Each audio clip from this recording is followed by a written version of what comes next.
Hello, and welcome to this PrecisCa mini breast tumor board on breast cancer. My name is Dr. Reshma Matani. I'm a breast medical oncologist at the Sylvester Cancer Center, University of Miami, where I co-lead our breast cancer program. It's my pleasure today to be joined by several well-renowned breast experts who I will now ask to introduce themselves. Good afternoon, everybody. I'm Dr. Maxine Jockelson, and I'm the Director of Imaging at the Evelyn Lauder Breast and Imaging Center at Memorial Sloan Kettering Cancer Center, and I am a breast imager. Hi, everybody. Ruth O'Regan. I'm the Chair of Medicine at the University of Rochester Medical Center, and I'm a breast cancer medical oncologist. Hi, I'm Chirag Shah. I'm a radiation oncologist. I serve as Director of Breast Radiation Oncology and Clinical Research at the Cleveland Clinic Taussig Cancer Institute. Hi, I'm Terry King. I am the Chief of the Division of Breast Surgery at Brigham and Women's Hospital and Dana-Farber Cancer Center. This is an 85-year-old female with a poor ECOG status of 3, with ductal carcinoma in situ of the right breast, ER positive, following lumpectomy with negative margins with the DCISionRTscore of 4. And the question posed is with regards to her age and performance status, should adjuvant radiation or endocrine therapy be recommended? So let's review more of the patient presentation. She presented with a painful lump for 2 months and as stated, has an ECOG performance status of 3. Multiple medical conditions, including chronic obstructive pulmonary disease for which she's on oxygen, type 2 diabetic, hypertensive, glaucoma. Her gynecologic history is shown here. She has no toxic habits and no family history of breast cancer or other cancer history. In January of 2021, a mammogram revealed heterogeneous calcifications in the right breast at 11 o'clock that were biopsied and revealed ductal carcinoma in situ, ER positive. Following this, she underwent lumpectomy and sentinel node biopsy, with pathology again confirming DCIS of intermediate grade, papillary type with margins that were negative, greater than 3 millimeters, and 2 nodes were negative for disease. Her DCISionRTscore was 4. Dr. Jockelson, do you want to review the imaging with us, please? Sure. So we have a single lateral view of her right breast, and unfortunately it's not that easy to see, but there are groups of pleomorphic calcifications you can see in the upper breast, which were the calcs that were biopsied to show DCIS. Thank you.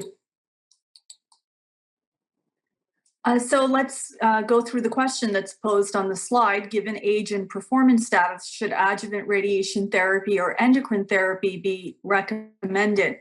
Now, for those tuning in who are not aware of the DCISionRT assay, perhaps we can start the discussion with an explanation of the assay, how it was validated, and if you're using it, Dr. Shah, in your practice to make decisions about the use of radiation in this setting. Sure. So DCISionRT is an assay that's performed on a patient's either biopsy or lumpectomy specimen. It provides a score, and basically that score is broken down into less than or equal to 3, or the low risk, and greater than 3, which is the elevated risk. The study was validated and published in the Clinical Cancer Research Journal using data from University of Massachusetts and Uppsala Hospital, basically showing that the test is able to risk stratify such that low-risk patients do not have a benefit from radiation therapy, while elevated risk patients do have a benefit from radiation. This has been subsequently validated in further studies, including an analysis from the SWE DCIS randomized trial. At our institution, we are using this study, this test, as part of the DCISionRT registry. However, in this case, I think even though the score is 4, it's also important to contextualize the patient's performance status. So when we look at studies, at 10, 12-year outcomes or from the DCISionRT data, the question is whether this patient would live, 10 years based on projections. And given ECOG status of 3 and oxygen dependency, I'd see how long she's been on oxygen. But I would still potentially discuss the pros and cons of radiation, even with an elevated risk score. based on her lung function and options. If she was motivated, we could consider a short course of partial breast, but given her overall performance status, I would probably discuss no radiation therapy. Would your decision change in the setting of margins that were less than 2 millimeters? It's a great question. I think that the ECOG trial initially used 3 millimeter margins. The SSO guidelines use 2 millimeter margins, but there is discussion that between 0 and 2, it's really a clinical risk discussion. So I would still, even if it was greater than no tumor on ink, at least discuss omission of radiation. It wouldn't push me to absolutely recommend radiation. Mm-hmm. Dr. King, I noticed in this case a sentinel lymph node biopsy was done. When are you considering doing a sentinel node in a patient who has DCIS?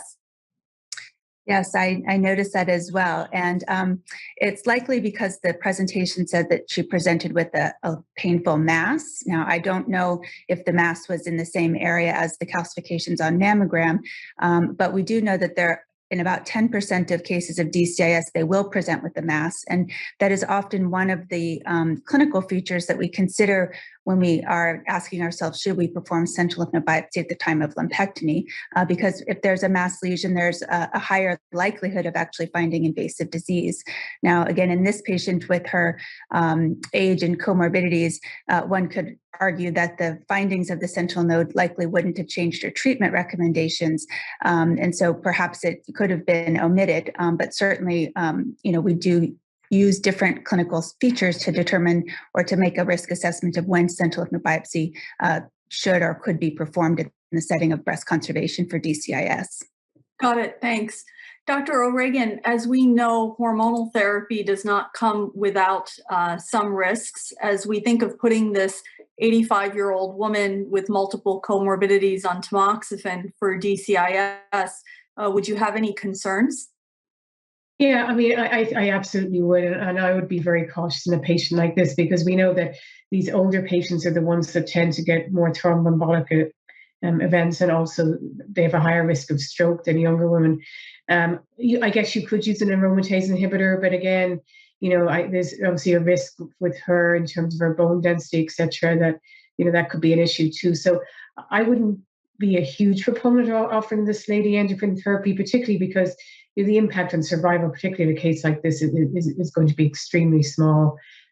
If she doesn't have radiation, I guess it would be reasonable to talk to her about it, but I would probably lean against giving endocrine therapy to a patient like this. And I guess I'd be interested in hearing what people think about the fact that she had a mammogram done at 85 with all these comorbidities. I don't know if... But it was symptom because she had symptoms. Oh, she was. That's right. She was. Yeah. Otherwise, I am a big believer that somebody with her performance status and age probably doesn't need to be screened. But she did come in with a palpable abnormality. Mm-hmm. That's a great point. So let's vary the case a little bit. And this patient is now 43 years old, and she has her a unique situation in that she has cold autoimmune hemolytic anemia. She recently underwent bilateral reduction mamoplasty, which incidentally found the ER-positive DCIS. So, Dr. Shah, with regards to the DCISionRTscore in a young patient like this, does age factor in whether you would order that assay at all, or would you automatically consider radiation in that setting? Yeah, I mean, I think it's a discussion with the patient about what they would do with the information. So I would certainly discuss with them ordering the test if they felt like the score would change their treatment decisions. And so absolutely, I think it's worth considering. The interesting thing for me is she had a reduction mammoplasty. Granted, she's 43, but when you put those two factors together, I'd see what the margins around the DCIS looked like. And then I would also make sure that, imaging had been done to make sure there was nothing else in the breast that was of concern. And if that was the case, and she was interested in local therapy, I would probably give her whole breast radiation, given her age, and then also the mammoplasty, making the cavity sometimes very difficult, or the area around the disease difficult to find. And I know we had to look into this, but any contraindications to radiation in the setting of this unique situation, cold autoimmune hemolytic anemia?